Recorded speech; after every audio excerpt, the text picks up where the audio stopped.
पिछली कुछ दहाइयों में स्पेस एक्सप्लोरेशन के जितने भी मिशन हुए हैं उनमें सबसे ज़्यादा अहमियत किसी ऐसे एक्सोप्लैनेट को ढूंढने में दी गई है जहां पे लाइफ मुमकिन हो सके। गो के साइंस हमें ये बताती है कि हमारी कायनात का आगाज़ एक इन्फिनिटली स्मॉल और डेंस पार्टिकल से हुआ था। लेकिन सवाल ये पैदा होता है कि क्या हमारी कायनात का कोई इख्तिताम भी है। इस बिग बैंग के बाद आज हम जितना भी मैटर देखते हैं, चाहे वो विजिबल मैटर हो चाहे वो इनविजिबल मैटर हो, क्या ये कभी इख्तिताम पजीर होगा या फिर ऐसे ही चलता रहेगा। बिग बैंग थ्योरी के मुताबिक हमारी कायनात का आगाज़ आज से तकरीबन 13.8 बिलियन ईयर्स पहले एक इन्फिनिटली स्मॉल डेंस और लार्ज मैस पार्टिकल से हुआ था, जिसके बाद एक एक्सप्लोजन हुई और हमारा सारा का सारा मैटर है वो स्पेस में बिखर गया, जिसमें आजकल हम स्टार्स, प्लैनेट्स और हर वो मैटर जो विजिबल है और इनविजिबल है ये भी शामिल है। यूनिवर्स क्रिएशन के बाद कॉन्स्टेंटली एक्सपैंड ही करती जा रही है। इसमें कुछ इनविजिबल मैटर जैसा कि डार्क मैटर और डार्क एनर्जी का एस्टिमेट साइंटिस्ट ये सुजेस्ट करते हैं कि वो बढ़ता ही जा रहा है। हमारी कायनात के इख्तिताम को लेकर साइंस 3 मेजर थ्योरीज पेश करती है। Big crunch theory, big freeze या जिसे हम हीट डेथ भी कहते हैं, और इसके अलावा बिग रिप थ्योरी। ये 3 पॉसिबल वेज हैं जिसके ज़रिए साइंस ये सुजेस्ट करती है कि हमारी दुनिया वो इख्तिताम पजीर हो सकती है। पिछली कुछ दहाइयों में जितने भी स्पेस एक्सप्लोरेशन के मिशन हुए हैं उनमें सबसे ज़्यादा अहमियत इस बात को दी गई है कि कोई ऐसा एक्सोप्लैनेट ढूंढा जाए जहां पे लाइफ मुमकिन हो सके, ताकि तमाम जो ह्यूमैनिटी है वो अर्थ से वहां पे शिफ्ट की जा सके। लेकिन सवाल ये पैदा होता है कि कायनात का इख्तिताम और दुनिया के इख्तिताम दोनों एक ही साथ होंगे या फिर दोनों अलग अलग चीज़ें हैं। बिग बैंग थ्योरी के मुताबिक कायनात का आगाज़ एक इन्फिनिटली स्मॉल और डेंस पार्टिकल से हुआ था, जिसके बाद एक एक्सप्लोजन हुई और तमाम का तमाम मैटर है वो स्पेस में बिखर गया। तब से लेकर आज तक हमारा यूनिवर्स है वो कॉन्स्टेंटली एक्सपैंड ही करता जा रहा है। बेसिकली जो मैटर है उस पर 2 फोर्सेस एग्जिस्ट करती हैं। एक तो फोर्स ऑफ रिपल्शन जिसकी वजह से ये एक्सपैंड हो रहा है, और दूसरा फोर्स ऑफ ग्रेविटी जो इसकी शेप्स, जो गैलेक्सीज और दूसरे स्टार्स हैं उनको बरकरार रखती है, उनको होल्ड करती है। और साइंटिस्ट ये सुजेस्ट करते हैं कि आने वाले वक्त में इतना मैटर हो जाएगा हमारी कायनात में कि जो रिपल्शन की फोर्स है उसको वो ओवरकम कर लेगा, जिसकी वजह से तमाम का तमाम, चाहे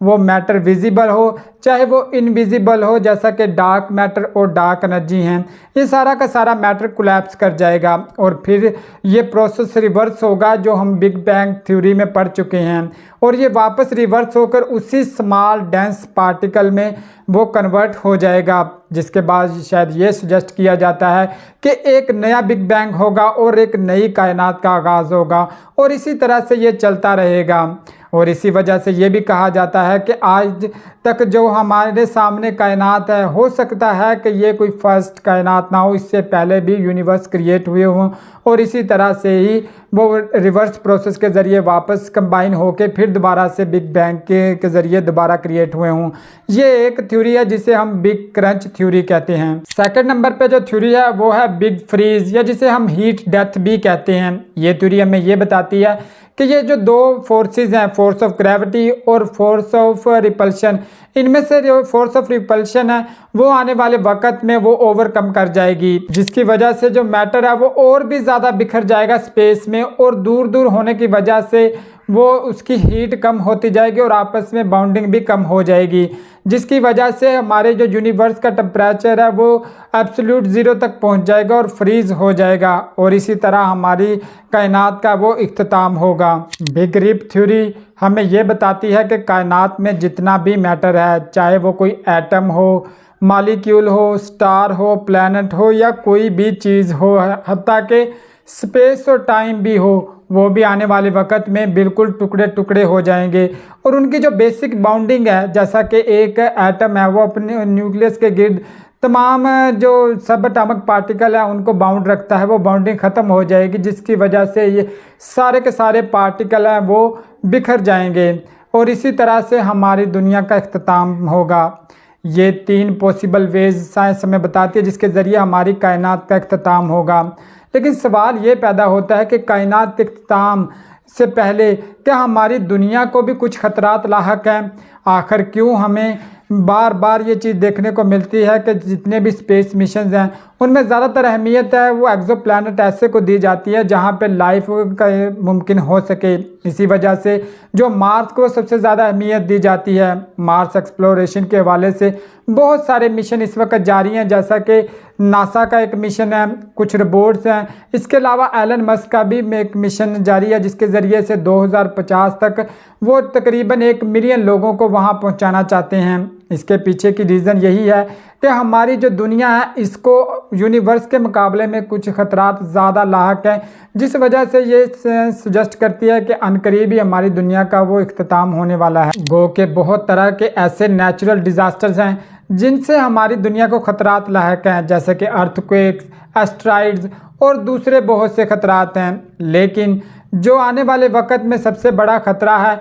वो हमारा सूरज ही है। जो सूरज हमें इस दुनिया पे ज़िंदगी फराहम करता है वही सूरज आने वाले वक्त में हमारी दुनिया में ज़िंदगी के लिए एक बड़ा ख़तरा बन सकता है, क्योंकि सूरज अपने इख्तिताम की जानिब गामज़न है, क्योंकि वो एक सितारा है और उसका भी एक लाइफ साइकिल है और उसी लाइफ साइकिल के वो एंड स्टेज पे पहुंचने वाला है, जिसकी वजह से हमारी दुनिया पर टेम्परेचर है वो दिन ब दिन बढ़ता ही जा रहा है। आने वाले वक्त में ये सजेस्ट किया जाता है कि ये टेम्परेचर इतना बढ़ जाएगा कि यहाँ पे लाइफ वो पॉसिबल नहीं हो सकेगी। यहाँ पे पाए जाने वाले समंदर और दरिया वो एवापोरेट कर जाएंगे, जिसकी वजह से यहाँ पे पानी की किल्लत भी होगी। हमारे जो नज़दीकी सियारे हैं उन पे भी यही भी इश्यूज़ हैं, जिसकी वजह से मार्स को सिलेक्ट किया गया था, क्योंकि वो सूरज से अर्थ के मुकाबले में ज़्यादा दूर है और वहाँ पे गर्मी भी अर्थ के मुकाबले में बहुत ही कम है। गो के नेचुरल डिज़ास्टर जैसा कि अर्थक्वेक,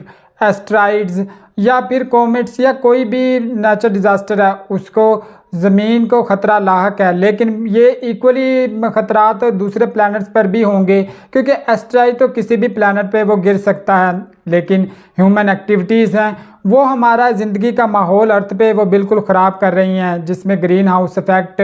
और दूसरी जो ह्यूमन एक्टिविटीज़ हैं जिसकी वजह से यहाँ पे आलूदगी बढ़ती ही जा रही है, वो भी आने वाले वक्त में ज़मीन के लिए एक बड़ा ख़तरा हो सकती है। कायनात में जो चीज़ भी स्टार्ट होती है या जिस चीज़ का वजूद होता है उसने आखिर एक न एक दिन इख्तिताम पजीर तो होना ही होता है। इसलिए हमारी दुनिया हो या हमारा सोलर सिस्टम हो या गैलेक्सी हो या हत्ता के कायनात हो, इसका एक न एक दिन इख्तिताम तो ज़रूर होना है। और इस हवाले से जो रिलीजन्स हैं उनके पास भी अपने अपने बिलीव्स हैं, जिनके ज़रिए से ये बताया जाता है कि कैसे वो यूनिवर्स है वो अपने इख्तिताम पजीर होगा। लेकिन ज़्यादातर फोकस है जो हमारा टोटली अर्थ के एंड पर है। आज तक जितनी भी हम फिल्में हॉलीवुड की देखते हैं या फिर जो भी हमारे स्पेस एक्सप्लोरेशन चल रही है उसमें सबसे बुनियादी चीज़ यही है कि ये जो अर्थ है इसका एंड बहुत करीब है, लेकिन जो पूरा का पूरा यूनिवर्स है इस हवाले से जो हमने पहले ही 3 थ्योरीज डिस्कस की हैं वही पाई जाती हैं और ज़्यादा इस हवाले से पब्लिसिटी या कोई ज़्यादा आर्टिकल आपको नहीं मिलेंगे, क्योंकि तमाम तर फोकस है वो अर्थ पर ही है। लेकिन ये पूरी की पूरी कायनात का एक दिन आखिर इख्तिताम होना